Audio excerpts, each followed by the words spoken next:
नमस्कार साथियों इस टॉपिक में आप जानेंगे कि देखिए रजिस्ट्री में कुछ नए नियम संशोधन हुए हैं। 2 नए नियमों के बारे में बताएंगे। अब आप कहोगे सर हमें क्यों जानने की ज़रूरत है, हमारा तो वकील जानता होगा। देखिए वकील जानता नहीं होगा, इसीलिए पता नहीं जानता है कि नहीं, इसीलिए आपको जानने की ज़रूरत है ताकि आपके साथ जो इन भाई साहब की चीज़ गलत हुई है, जो साथ हुआ है गलत, वो आपके साथ ना हो। देखिए इन्होंने क्या किया, रजिस्ट्री के बाद जो है इनकी रजिस्ट्री मान्य नहीं हुई और दाखिल खारिज जो है वो नहीं किया गया। अब इनका रजिस्ट्री का पैसा बेकार गया, रेक्टिफिकेशन इन्हें कराना पड़ेगा साथियों। तो इसलिए हम आप लोगों को जागरूक करते रहते कि भाई आप ही लोग गलती न करें। अब सीधे आते हैं पॉइंट पर कि क्या नियम है नया जो आपको ध्यान में रखना चाहिए साथियों। साथियों 2 हैं। पहली चीज़ तो ये है कि शुरुआत में 2024 की शुरुआत में ही ये नियम आ चुका था कि भाई अब रियल टाइम खतौनी आ चुकी है। ठीक है, रियल टाइम खतौनी क्या होती है वो भी आप देख लीजिए। एक चीज़ साथियों और, अगर आप बेहतर कानूनी सलाह लेना चाह रहे हैं किसी भी मैटर में, ठीक है, या आप ज़मीन खरीद रहे हैं उसका डॉक्यूमेंट्स चेक करवाना चाह रहे हैं। अब आप कहेंगे सर डॉक्यूमेंट्स क्यों चेक करवाना। देखिए ज़मीन खरीद चुके हैं या खरीद रहे हैं तो डॉक्यूमेंट्स इसलिए चेक करवा सकते हैं कि भाई आपकी वो ज़मीन जो है वो सही है कि नहीं है। ठीक है ना, कहीं अंश से अधिक विक्रय तो नहीं, डबल रजिस्ट्री तो नहीं है। ठीक है ना, तो ये सारी चीज़ें आप चेक करवा सकते हैं। ज़मीन विवादित तो नहीं है, सरकारी तो नहीं है, ठीक है, इस पर लोन तो नहीं है। धारा इसका 80, धारा 143, धारा 98, धारा 116, धारा 117, ये सारी चीज़ें आप चेक करवा सकते हैं। ठीक है, तो देखिए क्या हुआ था कि रियल टाइम जब से खतौनी आई है तब से साथियों सबका स्पष्ट अंश खुलता है। ठीक है, जो भी खरीदता है उसका स्पष्ट अंश होता है कि फलाने व्यक्ति ने जो है इसमें से जो है मान लीजिए 36 शेयर खरीदा है या 37 शेयर खरीदा है, वो स्पष्ट खोला जाता है। यहाँ पे मैं आपको दिखा दूँ थोड़ा। देखिए साथियों, तो इसमें बड़ा अच्छा हो गया। देखिए पहले क्या होता था, पहले जो है अंश खुलता नहीं था, तो अंश नहीं खुलता तो पता नहीं चलता था कि यहाँ पे हेमराज जो है वो इनका कितना है। अब आप तुरंत पता कर सकते हो 1/4 इनका कितना अंश है। ठीक है, कृष्ण यादव का कितना अंश है। ठीक है, कई कई खतौनियों में अभी भी नहीं खुला होता है, लेकिन अब जब ये बेचेंगे तो स्पष्ट बिल्कुल यहाँ पे स्पष्ट डला होगा। ठीक है ना, तो भाई उसके लिए क्या चाहिए कि भाई अंश स्पष्टीकरण चाहिए। अब आप कहोगे सर अंश स्पष्टीकरण के बिना रजिस्ट्री कैसे हो जाएगी, आप क्यों फालतू में वीडियो बना रहे हैं। देखिए मैं ये बता रहा हूँ कि कई लोग क्या कर रहे हैं कि जैसे मान लीजिए एक्स से प्रॉपर्टी खरीद रहे हैं तो वहाँ पे एडवोकेट ये लिख देते हैं कि एक्स ने अपना 1/2 संपूर्ण अंश विकृत। भाई यहाँ पे ये भी मेंशन करिए कि एक्स ने अपना 1/2 यानी जी 0.81 जितना भी ईयर हो हेक्टेयर अंश विकृत किया है। ठीक है ना, तो अंश जो भी रकबा है वो स्पष्टीकरण दीजिए सेल डीड में आप। ठीक है ना, तो जो भी आपके मान लीजिए आपके एडवोकेट हैं या जो भी है तो उनसे आप कह सकते हैं कि श्रीमान जी आप जो है हमारा जो भी मान लीजिए व्यक्ति बेच रहा है उसका वो स्पष्ट यहाँ पे खोलिए। ठीक है, और पूरा रजिस्ट्री डीड चेक करिए।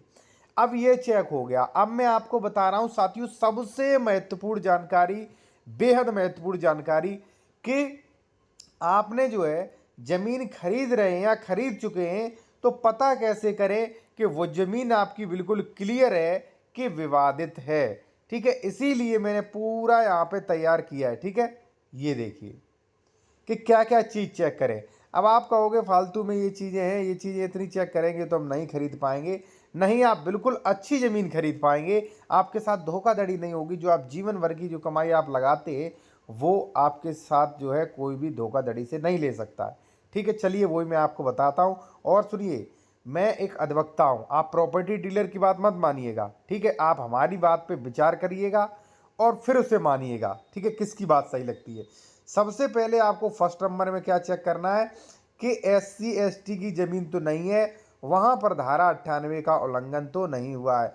साथियों अगर धारा 98 का उल्लंघन हो गया आपकी रजिस्ट्री में तो कोई भी बंदा जाके आपकी पूरा रजिस्ट्री कैंसिल आपत्ति लगा के करवा सकता है। तो सबसे पहले तो आप ये चेक करिए। ठीक है, सेकंड नंबर पे साथियों क्या चेक करें कि खतौनी में ज़मीन की श्रेणी क्या है, क्योंकि साथियों ज़मीन कई श्रेणी की होती है और प्रत्येक श्रेणी के ज़मीन खरीदने का अधिकार नहीं होता है, ना ही ट्रांसफरेबल अधिकार राइट्स उन्हें होते हैं साथियों। ठीक है, तीसरा यहाँ पे होता है साथियों जमीन असंक्रमणीय है कि संक्रमणीय, यानी कि ट्रांसफरेबल राइट्स वाली है कि नॉन ट्रांसफरेबल राइट्स वाली है, सबसे जरूरी होता है। देखिए खतौनी जरूर चेक करें, अभी मैं रजिस्ट्री का भी बताऊंगा, ठीक है। चौथा, आप जमीन खरीद रहे हो तो वहां पे विक्रेता का सही नाम और पिता का नाम, ये बात छोटी सी लग रही होगी लेकिन इस बात इसलिए जरूरी है कि अगर मान लीजिए किसी का नाम राहुल है यहाँ पे, ठीक है ना, और उसका नाम खतौनी में अगर रोहित है, तो कृपया करके मत खरीदिए, बाद में आपका दाखिल खारिज नहीं होगा, ठीक है ना। और उसके अलावा मान लीजिए कोई पिता पिता के नाम में चेंज होता है। पांचवा है साथियों कि विक्रेता का नाम खतौनी पर कैसे आया। भाई खतौनी पर कई बार क्या होता है, गलती से नाम आ जाता है। अगर मान लीजिए वो कह रहा है कि हमने वसीयत में ली थी, तो वो वसीयत देखिए। अगर वो कह रहा है कि हमने बैनामा लिया था, तो वो बैनामा यानी कि सेल डीड देखिए। वो कह रहा है दान पत्र में मिला था, दान पत्र देखिए। वो कह रहा है पट्टे में मिला था, तो पट्टे का आदेश देखिए। यानी कि कुल मिला के आप ये पता करिए कि भाई इसकी ज़मीन कैसे आई। यहीं पे मैं आपसे एक चीज़ और कहना चाहूँगा कि कई लोग रजिस्ट्री करवा लेते हैं ऐसे ही, ठीक है, ऐसे ही मान लीजिए करा ली उन्होंने रजिस्ट्री, बाद में फर्जी पता चलता है। तो आप जो है साथियों बेहतर कानूनी लीगल एडवाइस भी ले सकते हैं ज़मीन खरीदने से पहले, और उसका डॉक्यूमेंट्स भी आप चेक करवा सकते हो कि ये ज़मीन आपकी, सेल डीड आपकी, खतौनी आपकी भाई सही है कि नहीं है, विवादित तो नहीं है, या मान लीजिए उसमें सेक्शन 98 का उल्लंघन तो नहीं हुआ है, इसका डबल रजिस्ट्री तो नहीं हुआ। ये चीज़ आप मेरे द्वारा चेक करवा सकते हो, ठीक है। सातवां है साथियों विक्रेता का कुल अंश से कितनी जमीन बाकी है। साथियों सातवां अंश बेहद जरूरी है, क्योंकि प्रॉपर्टी डीलर जो है बेहद धड़ल्ले से फ्रॉड कर रहे हैं। कैसे कि भाई 1000 वर्ग मीटर जमीन खरीदते हैं और वहाँ पे 1200 जमीन की रजिस्ट्री कर देते हैं। लास्ट 200 वाली रजिस्ट्री वाले जो है वो कोर्ट कचहरी के चक्कर काटते हैं। ये हो रहा है, आप मेरी बात को यकीन मानिए या नहीं यकीन मानते तो देखिए किसी दिन मैं प्रूफ लाऊंगा, और काफ़ी प्रूफ मेरे पास है भी, क्योंकि अब देखिए प्रूफ अगर देने लगे तो वीडियो थोड़ा लंबा हो जाता है, ठीक है ना। आठवां, अगर पैतृक संपत्ति नहीं है तो ट्रांसफर का जरिया क्या था, पूरी रजिस्ट्री चैन देखिए। खतौनी पर हुए सभी आदेश चेक करिए।